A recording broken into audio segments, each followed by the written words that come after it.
So this is how you put an aromatherapy on. Basically, you screw in the back part in for the aromatherapy canister, and there's a couple key parts. You got your TSB box, which is your control box for the aromatherapy. You got your aromatherapy air pump. Then you got your check valve and your clear hose, which you got to make sure that when you blow out of this hose, it's going up towards where the aromatherapy is. So, right, so this goes up to here. Right.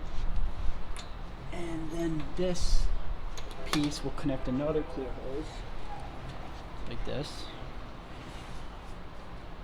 Right.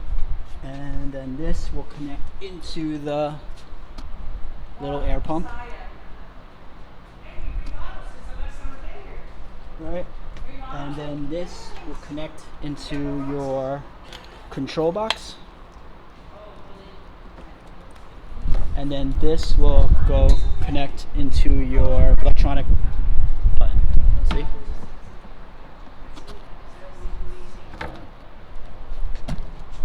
And there you go.